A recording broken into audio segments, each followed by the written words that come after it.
Hello, everyone. I'm Hi. Surbi Khurana, counseling psychologist at Shri Tara School of Wellbeing. Before we begin, I have a small request. Please आप अपना camera on कर लीजिए अगर possible है आपके लिए. ये मैंने पहले भी शेयर करा है, but I remind you why this matters. When your camera is on, आप ऑटोमेटिकली ध्यान से सुनते हैं and you stay away from distractions happening. But अगर आपका कैमरा ऑफ होता है, it's very easy to start doing something else and then you miss out of the flow of this session. Since you've taken out time to be here today, it clearly means this session is important for you. So why not give it your full attention? And for us too, when we see you listening, it encourages us to keep creating such engaging sessions for you. Now, for those of you who've joined for the first time, let me briefly tell you about Shritara School of Wellbeing. Mrs. Shanti Pava founded this in 2019. She's a retired associate professor from Delhi University and also a life coach. With her vision, Shri Tara became a place where people can find guidance, support, and practical tools to live with more clarity and awareness. At Shri Tara, we are a team of psychologists, counselors, and life coaches. Together, we work with one simple mission to help you experience life in a better way. Whether it's understanding your emotions, dealing with stress, improving relationships, or just learning how to connect with yourself more deeply. We believe that healing starts from within. Now let's talk about today's topic, जो है inner happiness and emotional well-being. Many of us keep searching for happiness in achievements, relationship, या फिर circumstances में. But no matter how much the outer world changes, the feeling of peace and fulfillment often remains temporary. True well-being begins from within. Through understanding our emotions, healing inner conflicts, and learning how to create balance in our thoughts and relationships. आज के webinar में हम explore करेंगे simple insights and practical tools that can help you build inner happiness and emotional well-being so that life feels lighter, clearer, and more meaningful. Let's begin with a question that we've received. एक 40 year वो lady ने हमें ये question भेजा है. She says, I am 40 years old and have been married for 15 years. मेरे पास दो बच्चे हैं. बच्चे होने से पहले मैं काम कर रही थी, but after they were born I left my job which was my choice, क्योंकि कोई फाइनेंशियल नीड नहीं थी एंड मुझे लगा बच्चों को मेरी ज्यादा जरूरत है. In many ways I have everything. I have the money, car, comforts, a home, family, and a circle of friends. But despite all this, I often start feeling sad. Then I become irritable and angry. At times, it feels as if I'm an unhappy woman. Although कोई reason नहीं है मेरी unhappiness का, तो ये मैं कैसे handle करूं? हाँ, देखो, जब हम कहते हैं ना कि कोई व्यक्ति दुखी है, तो नॉर्मली हम समझते हैं कि उसके सरकमस्टांसिस खराब हैं। यानी उसके पास पैसों से सुख सुविधाओं की कमी है, या उसके घर के लोग कोऑपरेटिव नहीं है, इसलिए वो दुखी है। या फिर जब हम कहते हैं ना कि कोई व्यक्ति सुखी है, तो हम क्या कहना चाहते हैं? यही ना, कि उसके घर में सभी सुख सुविधाएं हैं, अच्छा घर है, गाड़ी वगैरह है, और उसके सरकमस्टांसिस अच्छे हैं, उसके घर का वातावरण भी अच्छा दिखता है। म्यूट कर लो प्लीज. हाँ, हाँ, थैंक यू. उसके घर का वातावरण भी अच्छा दिखता है, ऐसे ही व्यक्ति को हम सुखी समझते हैं और कहते भी सुखी हैं। लेकिन कभी कभी क्या होता है कि इंसान की बाहर की परिस्थितियां अच्छी होने के बावजूद भी इंसान सुखी नहीं भी होता। और कभी कभी ऐसा भी होता है कि बाहर की परिस्थितियां अच्छी ना होने के बावजूद भी इंसान अंदर से पीसफुल महसूस कर रहा होता है। So, this means that our happiness, sadness, and peace of our mind do not depend only on circumstances, या comfort and luxuries पर. Our happiness, sorrow, and mental peace also depend on what our inner state is like. हाँ, बिल्कुल। और हमारी inner state depend करती है हमारी emotional wellness पर। और फिर हमारी इनर स्टेट हमारे अंदर है, बाहर के सरकमस्टांसेस और सुख सुविधाएं बाहर हैं। कभी कभी आप देखते हैं ना, किसी की बाहरी परिस्थितियां अच्छी नहीं है, पर फिर भी वो इंसान ना खुश नहीं लगता, किसी से नाराज नहीं है, उसके चेहरे और उसके बॉडी लैंग्वेज से एक तरह की शांति दिखाई देती है। और इसका उल्टा भी आपको दिखता ही होगा। यानी वो व्यक्ति जिसके पास धन है, अच्छा सा घर है, बड़ी सी गाड़ी भी है, हर तरह की सुख सुविधाएं भी हैं, वो भी कभी कभी बहुत ही चिड़चिड़ा, सबसे नाराज, अशांत और उदास सा लगता है। हम्म। तो अब क्वेश्चन है कि what can we do to remove this sorrow या सैडनेस। सैडनेस तो सैडनेस ही है, हाँ, whether it is caused by our inner state और आवर आउटर सर्कमस्टांसेस। देखो, थोड़ा सा भी विचार करो ना तो आपको दिखेगा कि अगर किसी व्यक्ति की इनर स्टेट बहुत ज्यादा खराब हो और उसकी बाहर की स्थितियां चाहे कितनी भी प्लेजेंट कर दी जाएं, वो फिर भी खुश नहीं हो सकता। अंदर से वो अगर मूडी है, छोटी छोटी बातों पर अपसेट होने वाला है, अगर ऐसे व्यक्ति के लिए आप पार्टी का इंतजाम भी कर दें, तो क्या वो खुश हो सकता है? नहीं, वो खुश नहीं हो सकता। तो रियलिटी में until our inner state becomes healthy and balanced, no matter how good our external circumstances are, हम truly happy नहीं हो सकते। हाँ इसलिए बिल्कुल। we need to work on our inner state। हाँ बिल्कुल, इस बात को हम एक छोटे से ना एग्जाम्पल से समझते हैं।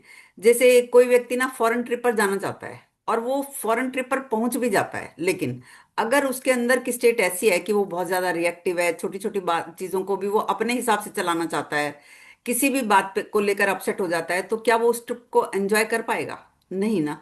तो इस तरह से देखें तो बाहर की परिस्थितियों को ठीक कर भी लिया जाए, या यूं कहेंगे हजारों लाखों लोगों की बाहर की परिस्थितियां तो पहले से ही ठीक ठाक हैं, लेकिन क्या वो सुखी हैं?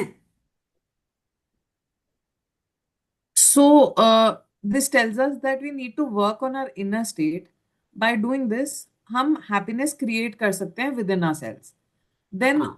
no matter how external circumstances are, हमारी inner well-being stable रहेगी। हाँ बिल्कुल।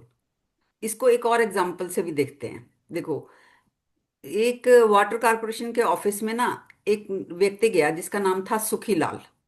वो बिल जमा कराने गया था। वो गाड़ी पार्क करने लगा तो वहां पर खड़े गार्ड ने उससे कहा कि गाड़ी यहाँ नहीं खड़ी कर सकते तुम, यहाँ तो साहब की गाड़ी खड़ी होगी, आप अपनी गाड़ी ना कहीं और खड़ी कर दीजिए। सुखीलाल ने वहां से गाड़ी हटाकर दूसरी जगह गाड़ी खड़ी कर दी। फिर गार्ड बोला कि जरा मेरी गाड़ी को का ध्यान रखना भैया तुम।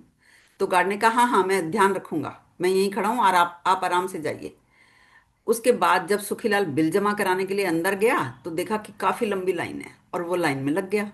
और लाइन में लगे लगे उसने आगे के व्यक्तियों से और पीछे के लोगों से थोड़ा इधर की थोड़ा उधर की बात करना शुरू कर दिया कि आप कहाँ से आए हैं, क्या करते हैं, आपके घर में पानी कब आता है, कितना आता है, वगैरह वगैरह। और थोड़ा हंसी मजाक करते रहे। तो कब वो लाइन कैशियर तक पहुंच गई उसे एहसास ही नहीं हुआ। हालांकि लाइन लंबी थी, टाइम काफी लगा। और वो ये भी देख रहा था कि कैशियर भी एक एक व्यक्ति के लिए जब कंप्यूटर ऑपरेट कर रहा था, फिर रसीद निकाल कर दे रहा था, तो इस सब में उसे बहुत वक्त लग रहा था। फिर भी सुखीलाल फाइनली कैशियर तक पहुंच ही गया। अब उसने कैशियर को पैसे दिए और उससे भी कहा कि आपको तो बहुत ज्यादा प्रेशर झेलना पड़ता होगा, कितनी लंबी लाइन लगी है और आप अपना काम कितने अच्छे से कर रहे हैं। तो क्योंकि आपने कैशियर उसने कैशियर से अच्छे से बात की, उसकी परेशानी को समझा, उसकी तारीफ की, तो कैशियर ने भी उनसे पैसा लेकर फटाफट रसीद निकाल कर दे दी और सुखी लाल अपने घर चले गए। और वहीं पर एक दूसरा व्यक्ति था जिसका नाम दुखीलाल था, जो अपने बारे में एक डिल्यूजनल सेल्फ इमेज रखता था, अपने आप को बहुत बड़ा समझता था। वो भी अपना बिल जमा कराने पहुंचा। तो उसे भी गार्ड ने वही बात कही कि गाड़ी यहाँ आप खड़ी नहीं कर सकते, वहां खड़ी करिए, यहाँ साहब आकर खड़ी करेंगे। तो वो गार्ड से भिड़ गया। उसने कहा कि साहब कौन होते हैं, मैं ही हूं जो कुछ हूं, और गाड़ी तो यहीं खड़ी होगी, देखता हूँ कौन मेरा क्या कर सकता है। इस तरह से गार्ड के साथ काफी धक्का मुक्की हुई उसकी, और उसने गाड़ी वहीं खड़ी करी, वो दूसरी जगह पर नहीं गया। उसके बाद वो दुखीलाल अंदर गया तो देखा लाइन बहुत लंबी है। तो वहां भी उसने झगड़ा किया। झगड़ा करके आगे खड़ा हो गया, कहने लगा मैं तो पहले से ही आया था, तुम पीछे हो जाओ, मैं ही आगे खड़े होऊंगा। इस तरह से वहां जाकर वो शोरगुल मचाकर लाइन में आगे चला गया। लोग झगड़े के डर से पीछे हट गए, और वो आगे जाकर कैशियर को दो चार बातें सुनाने लगा कि इतनी देर क्यों लगा रहे हो, आप कंप्यूटर ऑपरेट ही नहीं कर पाते हो, किसी और को बिठाओ यहाँ पर ताकि काम जल्दी हो सके, तुम्हारा प्रिंटर भी सही से काम नहीं कर रहा। तो कैशियर भी थोड़ा घबराया और उससे पीछा छुड़ाने के लिए उसने जल्दी से जल्दी उसका काम कर दिया। और इस तरीके से वो अपना बिल जमा कराकर आ गया। So, you are explaining that both Sukhilal and Dukhilal had the same circumstances. Sukhilal का डे भी डिफिकल्ट था। उसको भी प्रॉब्लम्स हुई पार्किंग में, उसको भी लाइन में खड़ा होना पड़ा जो लंबी थी, and he also had to wait for the cashier.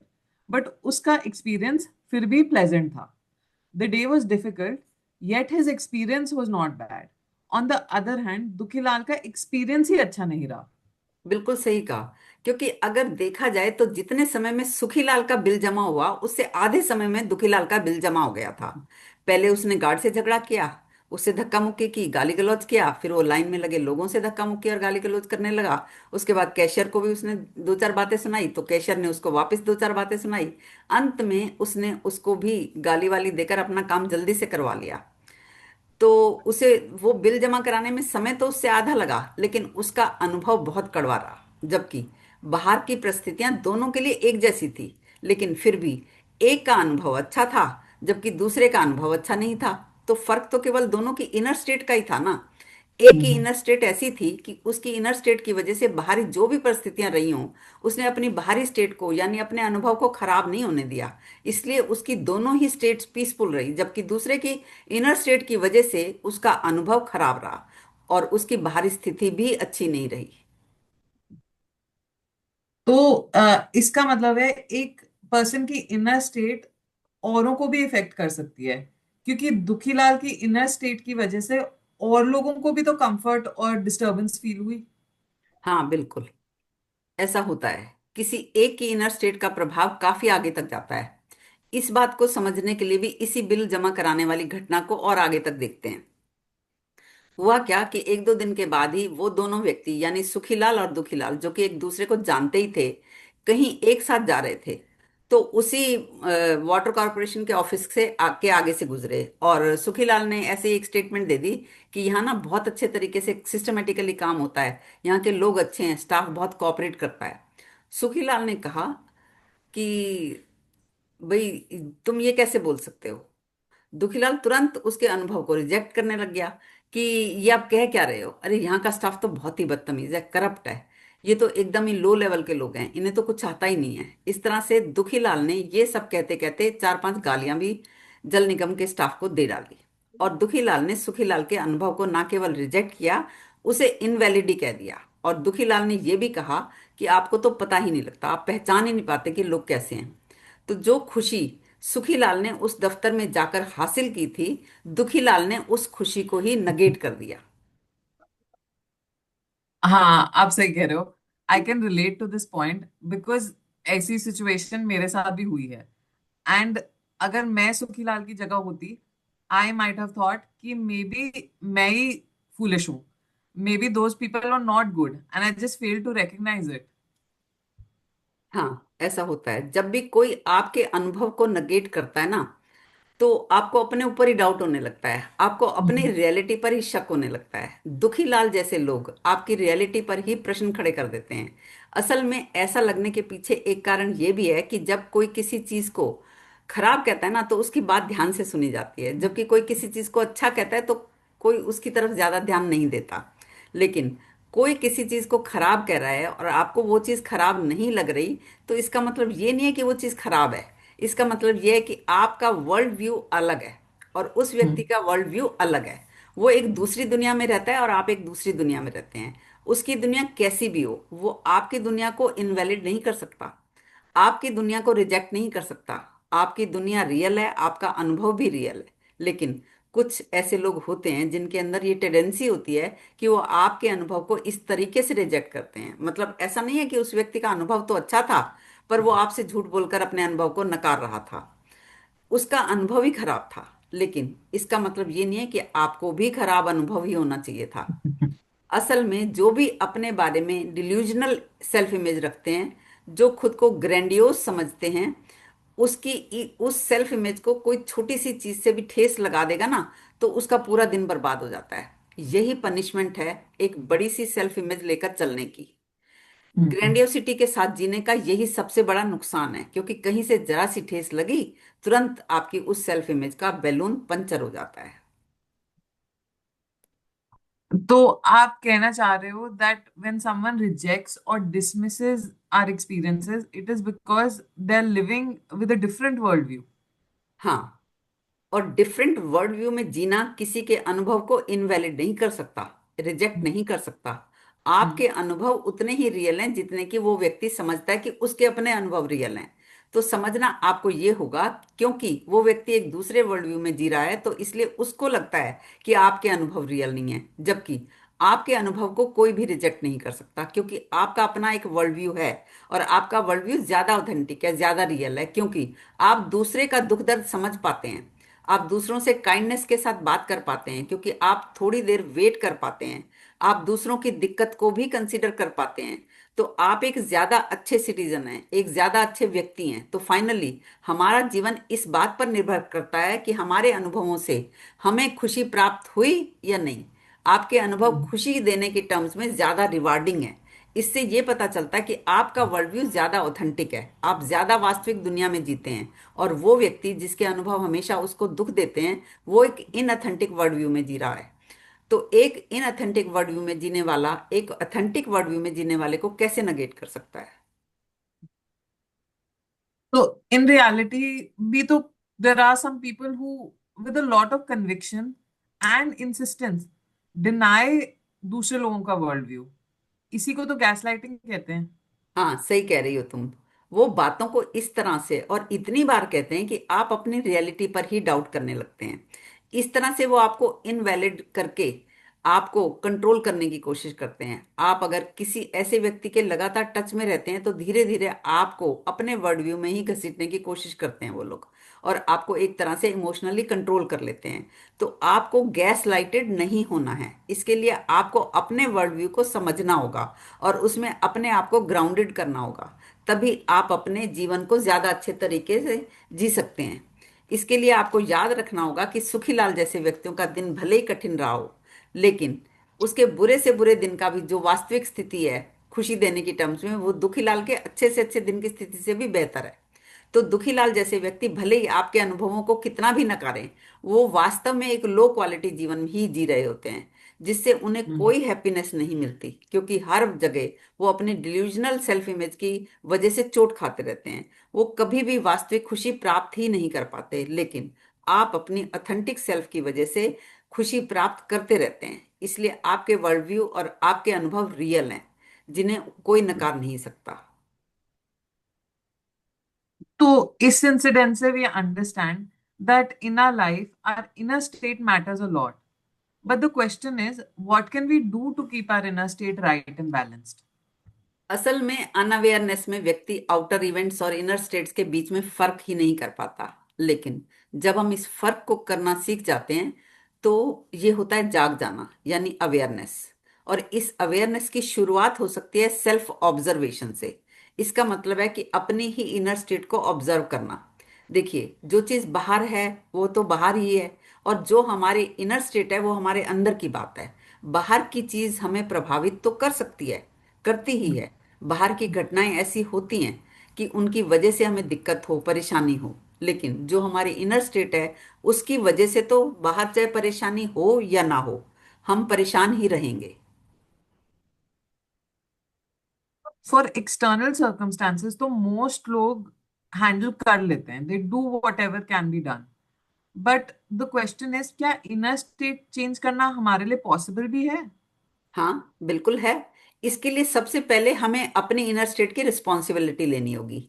ऐसा संभव है क्योंकि जो भी हमारे अंदर है वो हमारी रिस्पॉन्सिबिलिटी है, और जो हमारी रिस्पॉन्सिबिलिटी है उसके लिए हम ही कुछ कर सकते हैं।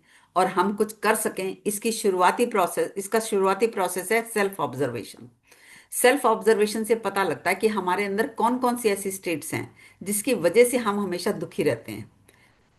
पहले उन्हें साक्षी भाव में देखना होगा, एक्सेप्ट करना होगा, फिर किसी एक्सपर्ट से पूछना भी पड़ सकता है। और ये जो पूछना है ना, ये बहुत सेंसिटिव मैटर होता है। पूछने के लिए तुम्हें जो भी लगता है ना, उसे तुम्हें शब्दों में बताना होता है। तो बेसिकली हमें स्टेप्स में काम करना होता है। पहला स्टेप है कि पहचानना कि जो भी समस्या है, जिससे परेशानी हो रही है, वो किसी बाहरी घटना की वजह से है या इनर स्टेट की वजह से है। पर हम recognize कैसे करें कि disturbance external event से है या inner state की वजह से है? देखो, इसको पहचानने का कोई फिक्स्ड तरीका तो नहीं है। क्योंकि ये सब ब्लैक एंड व्हाइट की तरह साफ साफ अलग अलग भी नहीं होता। फिर भी इसे हम एक एग्जाम्पल से समझने की कोशिश करते हैं।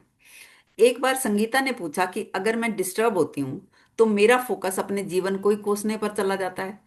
और उसने कहा कि समस्या तो अपने ही थॉट प्रोसेस में होती है, दूसरे से नहीं होती। लेकिन जब सिचुएशन अच्छी नहीं होती तो मैं अपने आप को रोक ही नहीं पाती और एकदम नेगेटिव हो जाती हूँ। अब तुम देखो कि अगर संगीता डिस्टर्ब होती है तो उसके पीछे कोई विचार होता होगा ना। और सिचुएशन अच्छी नहीं है, इसके पीछे भी कोई कारण ही होगा। जैसे कि संगीता के विचार हो सकते हैं कि ये मैंने अपने जीवन के साथ क्या कर दिया, ये मेरे हस्बैंड ने मुझे ऐसा क्यों कह दिया, मेरी सास ने, ससुर ने या जेठानी ने या मेरे बच्चे ने ही मुझे ऐसा क्यों कहा, या मेरी मेड इतनी बदतमीजी से क्यों बोलती है। जब ज्यादा जरूरत होती है तभी ये ड्राइवर या हाउस हेल्प छुट्टी क्यों ले लेते हैं, वगैरह वगैरह। अब मन में तो ये बातें या इनमें से कोई बात या फिर इसी तरह की कोई बात होती है, पर कह ये दिया जाता है कि यार मैं तो बड़ी डिस्टर्ब हूँ, बड़ी टेंशन में हूँ, क्या जिंदगी है ये। तो ये विचार कुछ ना कुछ जीवन के बारे में, रिश्तों के बारे में चलते ही रहते हैं। दिमाग में बातें गोल गोल घूमती हैं कि थोड़ा दर्द है कमर में, बच्चे सुन नहीं रहे, असल में गलती तो मेरी है, कोई भी अपनी जिम्मेदारी लेता नहीं है, बस मैं ही सारी जिम्मेदारी अपने ऊपर ले लेती हूँ। ये घर के नौकर चाकर भी ढंग से काम वाम नहीं करते, कुछ भी खराब हो जाए मैं ही उसे ठीक करवाऊं तो करवाऊं और कोई भी नहीं करवाता। मुझे ही इन सब से मत्था मारना पड़ता है और किसी को परवाह ही नहीं होती। फिर बाहर की बातें भी मन में होती हैं कि किसी पड़ोसी ने मेरे घर के सामने कूड़े का थैला कैसे रख दिया, सरकार को कि ये बात तो बहुत ही गलत है, हर जगह गंदगी ही गंदगी दिखाई देती है। अब भी इस डिस्कशन से ऐसे मुझे लग रहा है एक्सटर्नल इवेंट्स और इनर स्टेट मिक्स है टुगेदर। तो सेपरेट या डिस्टिंग्विश कैसे करें उन दोनों के बीच में? देखो, इसके लिए ना सभी समस्याओं को एक साथ ना लेकर एक एक करके देखना होता है। यानी अगर आपको लग रहा है कि घर के नौकर चाकर ठीक से काम नहीं कर रहे, तो उनको डील करना होगा या डील करना सीखना होगा। और फिर जैसे अगली समस्या, अगर घर की चीजें खराब होती हैं तो उन्हें तुम ठीक करवाओ, या सोच समझकर किसी और को उसको ठीक करवाने की जिम्मेदारी दो। ऐसे ही जो समस्याएं सॉल्व हो सकती हैं उन्हें करो सॉल्व। और जैसे जो बात सरकार की गलती की है, उसके लिए भी पूरा सोच लो कि ये सरकार को चुनने में तुम्हारा भी तो हाथ था।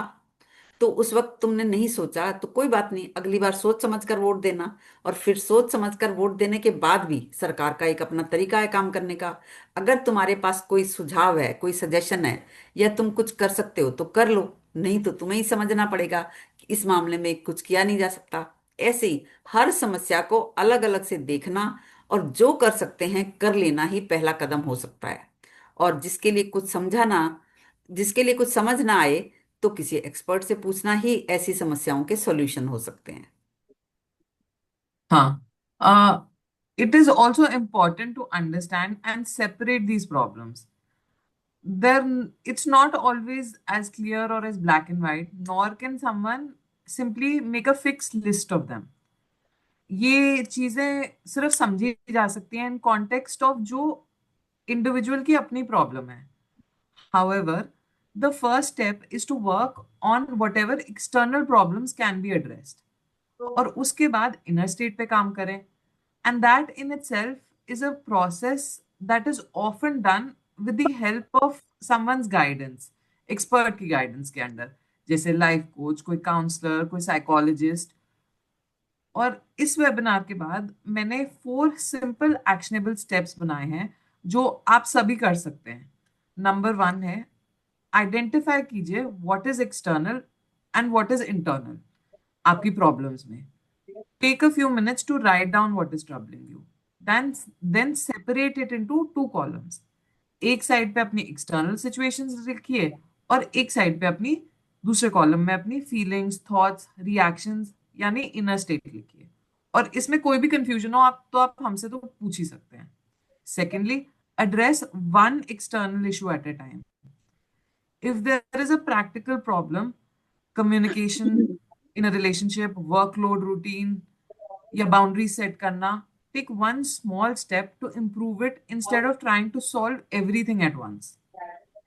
Third, start a daily inner check in. अपने साथ 10 या 15 मिनट सिर्फ डेली बिताएं। नोटिस करें अपने इमोशंस, उन्हें जज नहीं करें, बस नोटिस करें। Simple practices like journaling, mindful breathing or just reflecting on your thoughts help you understand your inner patterns. And चौथा है seek guidance when needed. If certain feelings keep repeating, जैसे sadness, irritability, anger, it helps to talk to a counselor or a therapist. Professional guidance can help you understand deeper emotional patterns and work through them in a structured way. These small steps gradually help shift your focus from trying to control everything outside to building a stronger and calmer inner self. Now, as we come to the end of this session, remember one simple insight: happiness is not created only by changing our circumstances, it is also created by understanding and working on our inner state. Life will always bring difficult situations. कोई easy होंगी, different situations actually. कोई easy होंगी, कोई difficult होंगी. But when we learn to take care of our inner world, हमारी thoughts, हमारे emotions, हमारे reactions, we begin to experience greater balance and well-being. I hope आज का discussion gives you some starting point to reflect on your inner state, and you can take small steps towards emotional well-being. Thank you for being with us and taking this time out for yourself. Now, if you have any questions या कोई भी आप topic है जो चाहते हैं हम cover करें तो आप हमें व्हाट्सएप भी कर सकते हैं. मैंने व्हाट्सएप नंबर चैट में लिख दिया है. We'll meet again very soon with another important conversation, and we look forward to continuing this journey of learning and growth with you. Once again, thank you for joining us, for showing up for yourself, and for being a part of Shri Tara's community. किसी ने हमें request करा था कि हम आपके questions record ना करें ताकि आपकी प्राइवेसी मेंटेन रहे, तो मैं रिक्वेस्ट करूंगी अब रिकॉर्डिंग बंद कर दें.